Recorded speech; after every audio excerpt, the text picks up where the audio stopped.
नमस्कार, स्वागत है आपका अपडेट एट 12 में और मैं हूं आपके साथ गीतांजलि राघव। सबसे पहले नजर इस वक्त की हेडलाइंस पर। बिहार चुनाव की वोटिंग जारी। पहले फेज की वोटिंग पर पीएम की अपील। पहले मतदान फिर जलपान। 18 जिलों की 121 सीटों पर शाम 6 बजे तक होगा मतदान। राज्यसभा के 2 निर्वाचित सदस्य लेंगे शपथ। पंजाब से चुने गए आम आदमी पार्टी के राजेंद्र गुप्ता और जम्मू कश्मीर से बीजेपी सांसद सतपाल शर्मा राज्यसभा चेयरमैन के चैम्बर में लेंगे पद और गोपनीयता की शपथ। विश्व कप विजेता महिला क्रिकेट टीम से मिले प्रधानमंत्री मोदी। दी ऐतिहासिक जीत की बधाई। फिट इंडिया के संदेश को आगे बढ़ाने की अपील। टीम आज राष्ट्रपति से करेगी मुलाकात।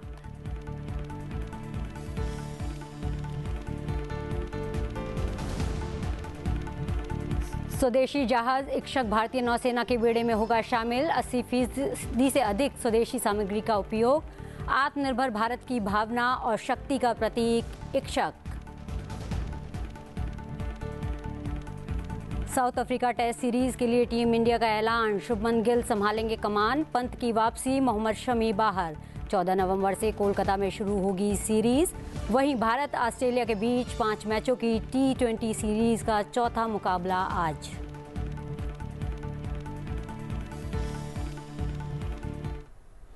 और अब खबरें विस्तार से। बिहार विधानसभा चुनाव के लिए पहले मतदान जारी है। पहले चरण में 18 जिलों की 121 सीटों पर सुबह 7 बजे से वोटिंग शुरू हो चुकी है। इन सीटों पर शाम 6 बजे तक मतदान जारी रहेगा। पहले चरण में 45,341 मतदान केंद्र हैं, जिन पर 3 करोड़ से ज्यादा मतदाता अपने मताधिकार का प्रयोग करेंगे।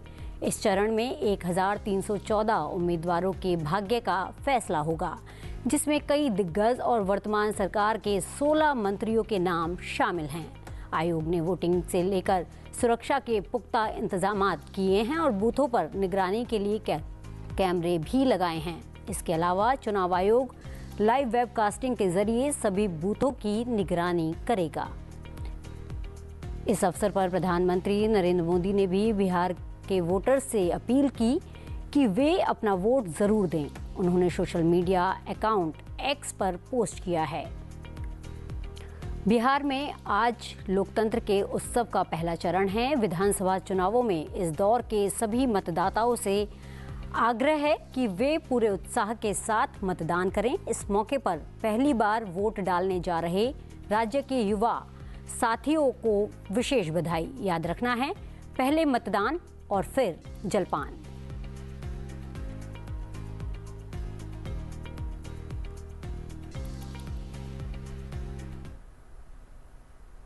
प्रधानमंत्री नरेंद्र मोदी ने कल नई दिल्ली के लोक कल्याण मार्ग में अपने आवास पर महिला विश्व कप 2025 क्रिकेट के विजेताओं की मेजबानी की।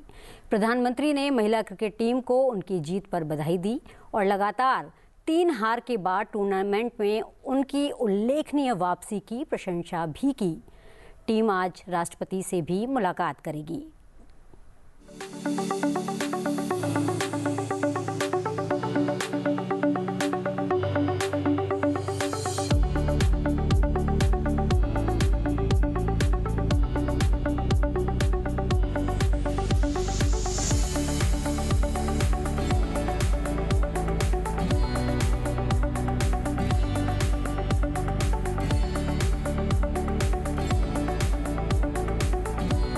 Honorable Prime Minister, thank you very much. We feel honored and privileged coming here.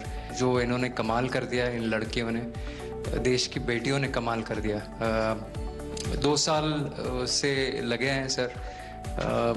मेहनत इतनी की है, कमाल की मेहनत की है इन्होंने। यही कहूँगा कि इनकी मेहनत रंग लाई। सर, मुझे अभी भी याद है कि जब हम 2017 में आपको मिले थे, उस टाइम हम ट्रॉफ़ी के साथ नहीं आए थे, लेकिन ये हमारे लिए बहुत ऑनर की बात है कि इस बार हम आपको जिसके लिए हम इतने सालों से मेहनत कर रहे हैं वो ट्रॉफ़ी यहाँ पे लेकर आ पाए। नहीं, सचमुच में आप लोगों ने बहुत बड़ा काम किया है। आप बताइए स्मृति जी। हम जब 2017 में आए थे ट्रॉफी नहीं लेके आए थे, बट मुझे याद है हमने एक क्वेश्चन पूछा था एक्सपेक्टेशंस के बारे में आपको, और वो आंसर अभी भी और वो चीज़ काफ़ी हेल्प करी थी हम लोगों को कि नेक्स्ट 6-7 ईयर्स हमने बहुत कोशिश करी, बट काफ़ी वर्ल्ड कप्स हार्ट ब्रेक्स हुए हमारे, बट ये world cup finally I think destiny थी कि इंडिया में ही पहला वर्ल्ड कप आएगा विमेंस का। बट आई मीन आप हमेशा से सबके इंस्पिरेशन ही रहे, और भी अच्छा काम कर पाए और लड़कियों को मोटिवेट कर पाए।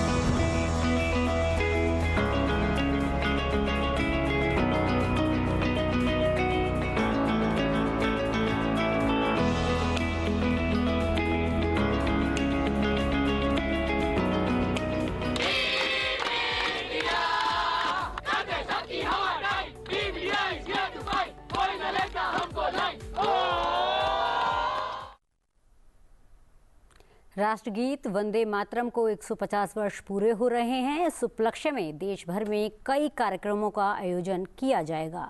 प्रधानमंत्री नरेंद्र मोदी कल नई दिल्ली में राष्ट्रगीत वंदे मातरम के 150 वर्ष पूरे होने के उपलक्ष्य में आयोजित एक वर्ष के स्मरणोत्सव का उद्घाटन करेंगे।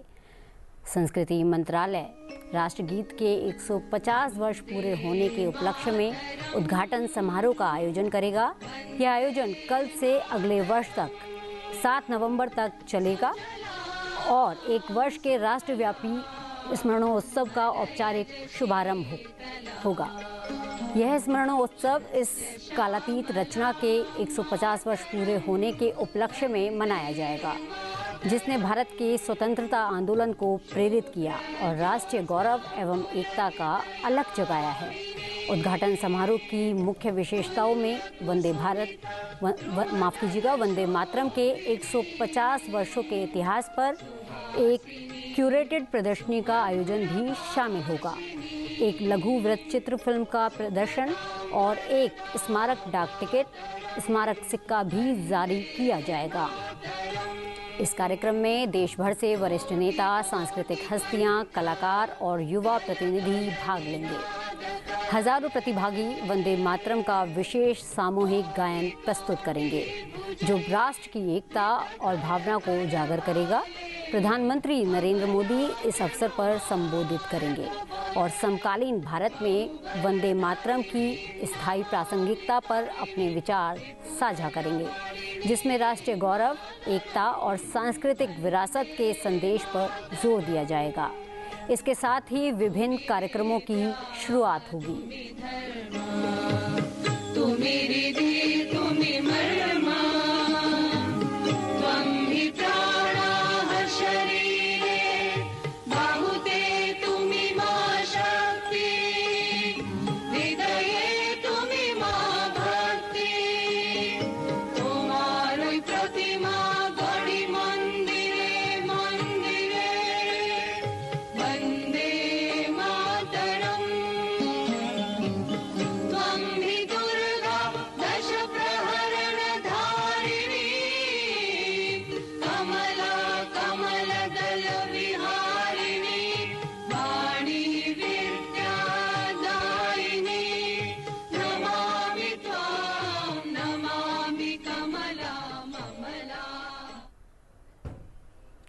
राज्यसभा के नवनिर्वाचित पुनः निर्वाचित सदस्य आज शपथ ग्रहण करेंगे।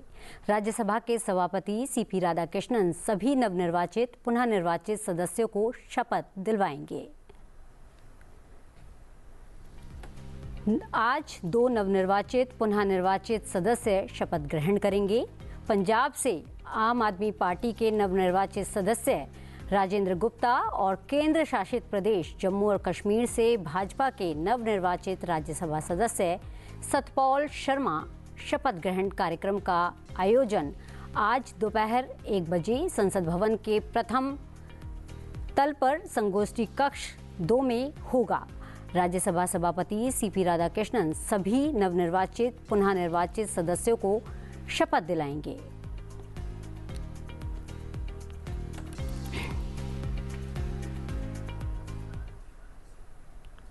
प्रधान न्यायाधीश भूषण गवई ने बुधवार को बम्बई उच्च न्यायालय के नए परिसर की आधारशिला रखी। और विश्वास जताया कि नया भवन न्याय का मंदिर होगा, न कि 7 सितारा होटल। उपनगर बांद्रा में परिसर की आधारशिला रखने के बाद एक कार्यक्रम को संबोधित करते हुए उन्होंने इस बात पर जोर दिया कि नई इमारत को किसी साम्राज्यवादी ढांचे का चित्रण नहीं करना चाहिए, बल्कि संविधान में निहित लोकतांत्रिक मूल्यों के अनुरूप होना चाहिए। उन्होंने कहा कि अदालत भवनों की योजना बनाते समय हम न्यायाधीशों की ज़रूरतों पर ध्यान केंद्रित करते हैं, लेकिन हमें ये नहीं भूलना चाहिए कि हम नागरिकों की ज़रूरतों के लिए मौजूद हैं। साथ ही उन्होंने सुझाव दिया कि नए परिसर में फिजूल खर्ची से परहेज किया जाना चाहिए।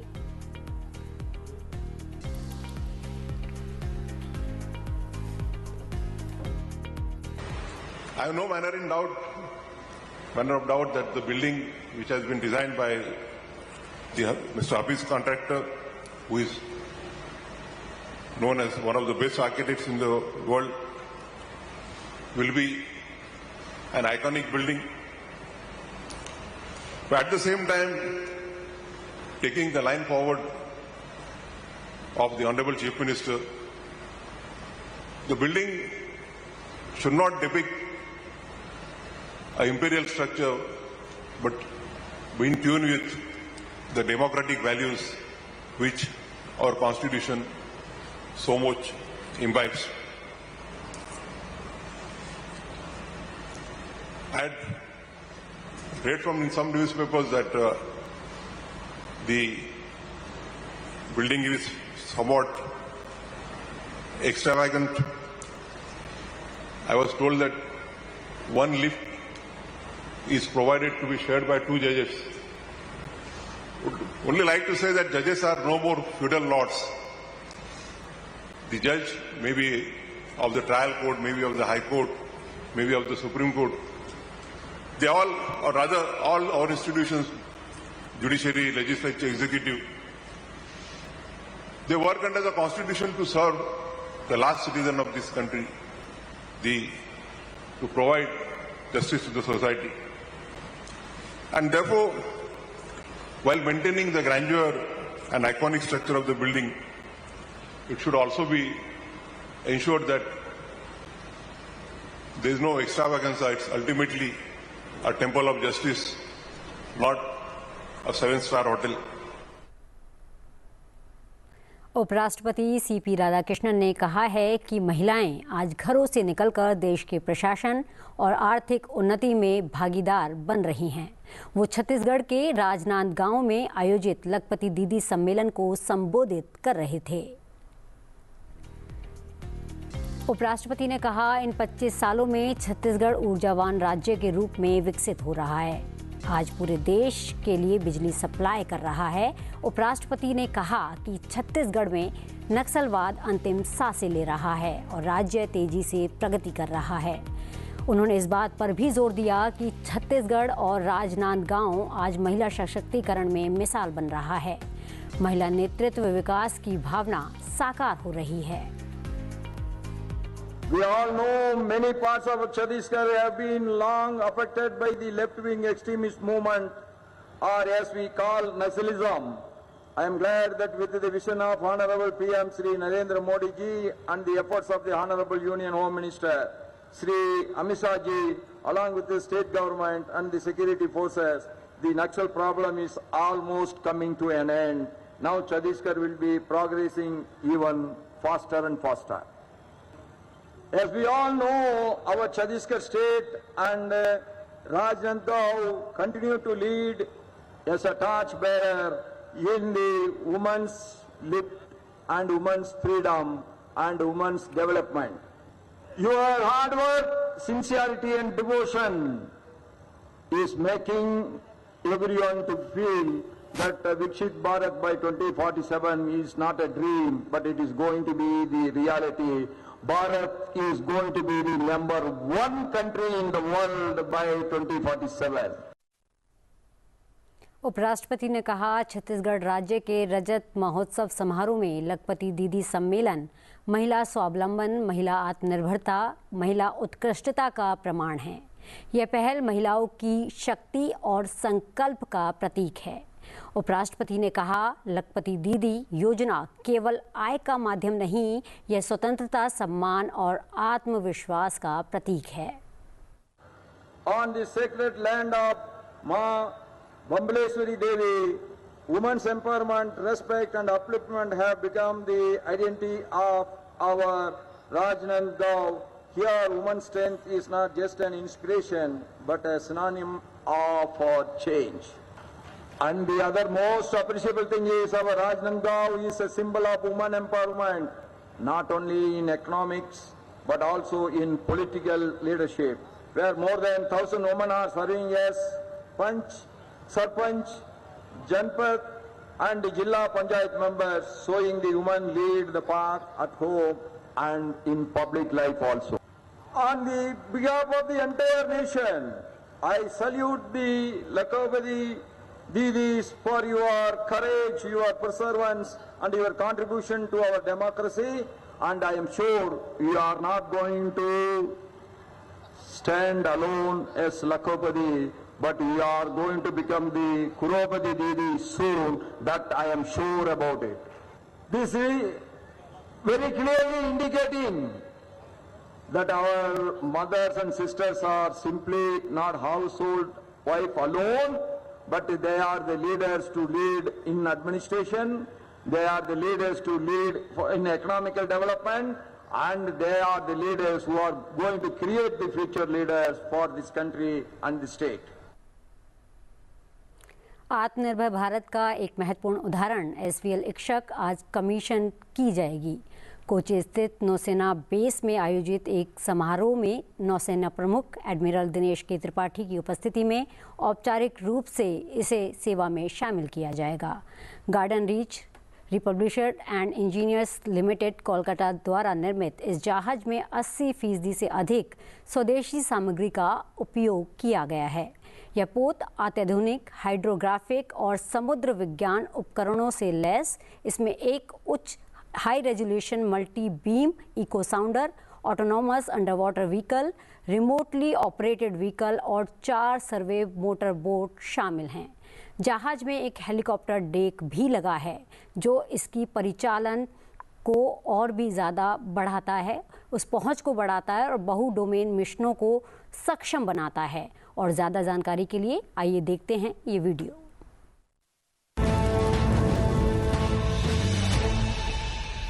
Born of India's vision and built by her hands, Ikshak is more than a ship.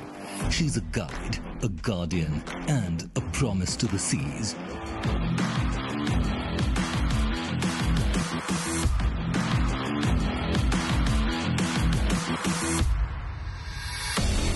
%80 indigenous content achieved through collaboration between GRSE and Indian MSMEs. 110-meter length, 16-meter beam, 3,400 ton, twin diesel engines, cruise 14 knot, max 18 knots, bow and stern thrusters for precise maneuvering in shallow waters, advanced machinery control, monitoring system fully integrated, indigenous high-grade steel by SAIL, 4 advanced survey motorboats, multi-beam echo sounder maps the sea floor from shallow waters to over 11,000 meters, providing high-resolution bathymetry and backscatter. The ROV executes precise underwater missions with HD cameras and forward-looking sonar. Convertible hospital ship support in emergencies. The Indian Navy's first SVL initiative, a women-specific accommodation project embodying an inclusive approach. Ikshak charts the seabed with precision, from channels to critical assets. In crisis, she aids HADR bolsters India as a reliable maritime partner across the Indian Ocean region. INS Ikshak, a vessel built in India for India, a symbol of self-reliance, strength and pride at sea. Ikshak! Ikshak! BCCI ने बुधवार को दक्षिण Africa test के लिए Bharat squadron का ऐलान कर दिया है। टीम की घोषणा हो गई है और 15 सदस्यीय टीम की कमान शुभमन गिल संभालेंगे। ऋषभ पंत को उपकप्तानी की जिम्मेदारी दी गई है। हालांकि मोहम्मद शमी एक बार फिर टीम में अपनी जगह बनाने में कामयाब नहीं हो पाए। वहीं तेज गेंदबाज आकाशदीप को इस महत्वपूर्ण घरेलू सीरीज के लिए टीम में वापस बुलाया गया है। 2 मैचों की सीरीज 14 नवंबर से कोलकाता में शुरू होगी।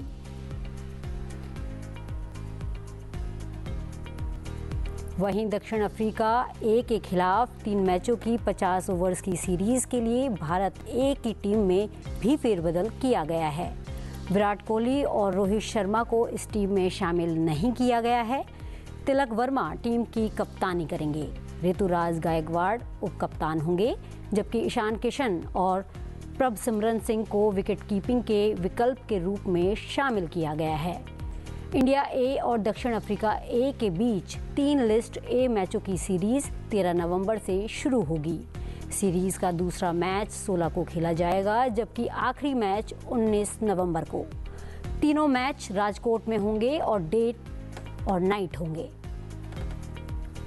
वहीं भारत और ऑस्ट्रेलिया के बीच 5 मैचों की T20 सीरीज का चौथा मुकाबला आज गोल्ड कोस्ट में खेला जाएगा।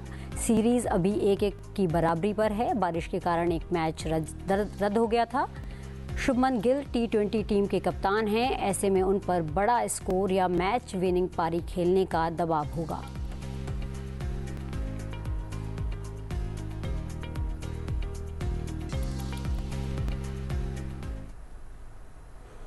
छत्तीसगढ़ रजत महोत्सव समारोह के तहत राज्य के गठन की 25वीं वर्षगांठ का जश्न मनाया जा रहा है। उपराष्ट्रपति सीपी राधाकृष्णन ने छत्तीसगढ़ के नवा रायपुर में वायुसेना की प्रसिद्ध सूर्य किरण एरोबैटिक टीम के शानदार एयर शो का जनता के साथ अवलोकन किया। इस मौके पर आसमान में वीर जवानों का अद्भुत शौर्य, साहस और पराक्रम दिखा। हजारों दर्शक इस ऐतिहासिक क्षण के गवाह बने। चलते चलते आपको दिखाते हैं इस कार्यक्रम की कुछ झलकियां और इसी के साथ मुझे दीजिए इजाज़त। आप देखते रहिए सनसद टीवी।